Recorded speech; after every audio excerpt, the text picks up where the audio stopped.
foods is something most of us enjoy sometimes, a little too much. So it may be hard to believe that some people are afraid of food. But it can become a crippling daily reality for these folks. Although phobias can be difficult to deal with in general, food phobias are often worse because they create social stress and have the potential to wreak havoc on one's well-being. Some food phobias can be avoided. But as we'll see, others are far more serious. Top 10 bizarre food-related phobias people actually suffer from. Number 10. Diapnophobia, the fear of dining or dinner conversations. The idea of family holiday get-togethers is enough to make many of us cringe, but for some, the idea is downright terrifying. People who suffer from diapnophobia prefer to eat in silence and usually alone. This means that it is a hard pass on family holiday meals and dinner dates with friends. This is often a result of a singular traumatic event such as a failed dinner date or a business interaction over a luncheon that went awry. Since diapnophobia is a social phobia, it also means that it is the result of genetics. Troubled childhoods and failed social experiences are all contributing factors. Selective serotonin reuptake inhibitors, SSRIs, and cognitive therapy offer hope for those with diapnophobia. Number 9. Enophobia, the fear of wine. A day of touring wineries and participating in wine tastings may sound like the optimal day for some, but those with enophobia would disagree. A fear of wine is pretty frustrating because wine is just about everywhere. This condition makes eating out difficult, and trips to the grocery store become awful as most places have an entire aisle dedicated to wine and spirits. In some cases, this fear can pertain to the inability to choose the right wine for a gathering. Those suffering from this disease are afraid that if they choose the wrong wine, then those at the party will blame the host. It may not sound serious, but those suffering from this disease can have the same symptoms as people with anxiety, shortness of breath, tremors, and a severe inability to cope with the situation. Those severely stricken with this phobia may vomit if they accidentally imbibe wine. Behavioral therapy is the usual choice to cure those afflicted with enophobia, but cognitive psychotherapy may be used as well. Number 8. Lacanophobia, the fear of vegetables. This is the phobia most children would happily claim if they could pronounce it. Most people don't really have lacanophobia but rather a strong dislike or aversion to vegetables. Those with an actual fear of vegetables find that grocery shopping and eating out present a real challenge.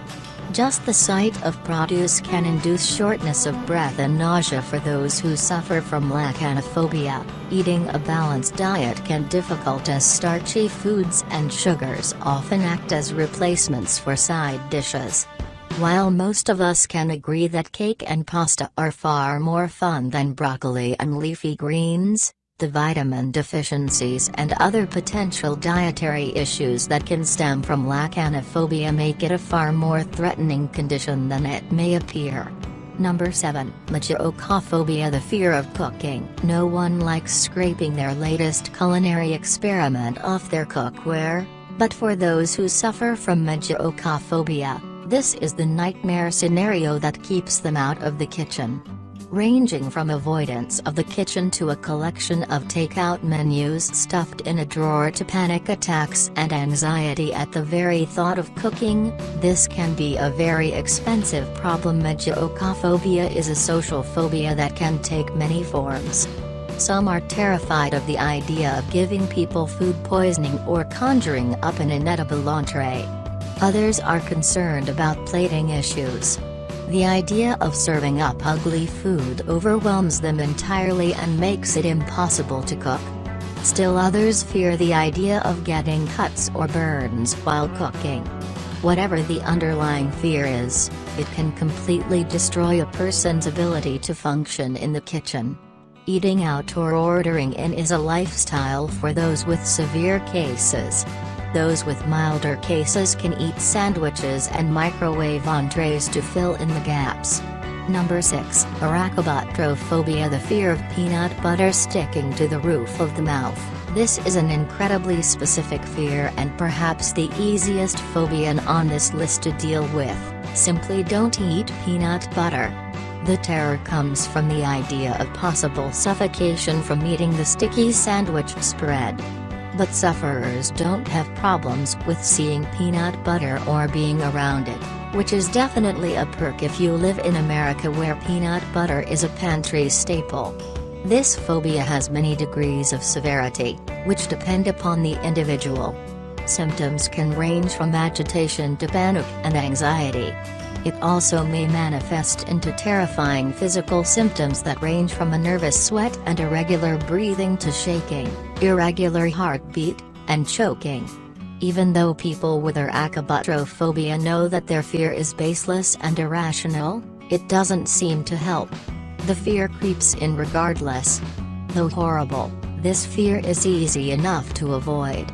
For sufferers with milder versions and a love for peanut butter, switching to crunchy peanut butter with its less sticky texture can make all the difference. Others learn to drink specific liquids while they eat peanut butter to help break down the stickiness. The more severe cases avoid peanut butter at all costs and may even avoid peanuts. Number 5. Zoclatophobia, the fear of chocolate. This is almost beyond comprehension. Afraid of chocolate? Imagine the foods associated with so many holidays in the US, Valentine's Day chocolates, Easter bunnies, and Halloween candy, to name a few. This would truly be a rough phobia. You would not only miss out on chocolate and all its awesomeness, but you would live in a world where it is practically unavoidable. This can easily create tension in social situations, frustration when shopping with chocolatey candy bars residing at every checkout, and even highly stressful situations at work, as there is always that one coworker who keeps candies on her desk. Extreme cases may find chocolate vulgar. In fact, if they touch anything chocolatey, then they must immediately run to the nearest sink to wash it off.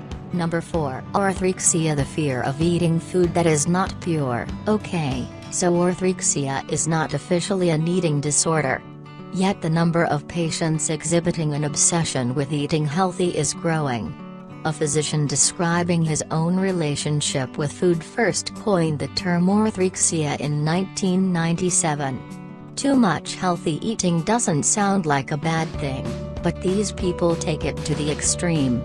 While too much fat, sugar, and salt isn't good for you, eliminating these things completely is bad, too. An obsessive behavior that is still not recognized in the Diagnostic and Statistical Manual of Mental Disorders. Orthorexia nervosa has many of the same symptoms as anorexia nervosa.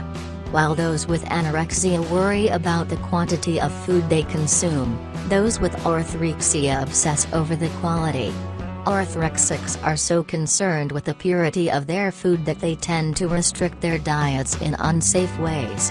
For example, they may eliminate entire food groups such as dairy and grains. These boundaries can continue to tighten as other foods are deemed impure over time. Finding pure food becomes an obsession for those dealing with orthorexia. Only organic food will do, and the food must be prepared in the proper way. It is not uncommon for orthorexics to spend hours shopping for the right foods to take home and prepare themselves. In a cruel twist of fate, this extreme crusade to eat healthy is actually super unhealthy. Malnourishment can result as important food groups are eliminated and the body ultimately begins to ignore or not recognize its own hunger signals. Number 3. Ichthyophobia, the fear of all things fish. Though the nature of this phobia may sound fishy, don't tell an ichthyophobe that. Just the mention of fish is off the table for those with this phobia. The sight or smell of fish, and even the idea of swimming where fish may be, is frightening to them. This means no swimming in the ocean and definitely no sushi bars. Often, The fear stems from the idea that eating the mercury and other contaminants in fish could lead to illness. In other cases, the sight of a fish can act as an omen to warn the ichthyophobe of impending doom. Those suffering from this strange disease can get dry mouth, anxiety, dizziness, and shaking. For ichthyophobes, avoidance is often the easiest route. This means no fishing trips, no fish movies, and no trips to pet stores and aquariums. Since no direct cause for this phobia is known, there are several prospective ways to treat it. The most common are hypnotherapy, neuro-linguistic programming, and exposure therapy. Number 2, phagophobia, the fear of swallowing food, pills, or liquids. Degrees of phagophobia can be so bad that a person can be terrified to swallow his own saliva. Commonly stemming from the fear of choking, this phobia can be life-threatening. With malnutrition and dehydration as inevitable consequences, people with phagophobia tend to skip meals as often as possible.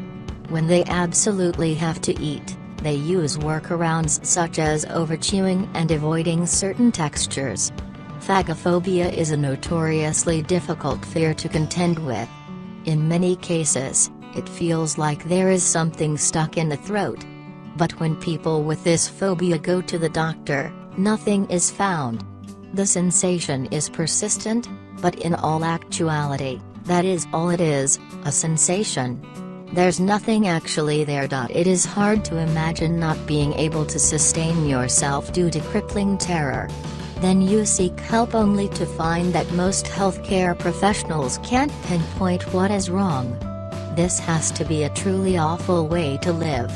Numbers 1. Cibophobia, cytophobia, the fear of all food. Given that we need food to live, the magnitude of cibophobia cannot be overstated. What can you do when you are terrified of the very thing that you need to stay alive? Avoiding food for any length of time isn't an option, so where does that leave you? Oh yeah, hungry. Forever. On the bright side, most sufferers are not so afraid that they forego any food or drink. Instead, they fear foods prepared by people whom they don't know, are obsessive about expiration dates on food, and are more afraid of beef and chicken. This can be a lethal phobia and must be addressed as soon as possible. Though psychotherapy has shown promise in patients with cibophobia, this is by far the worst food phobia of them all.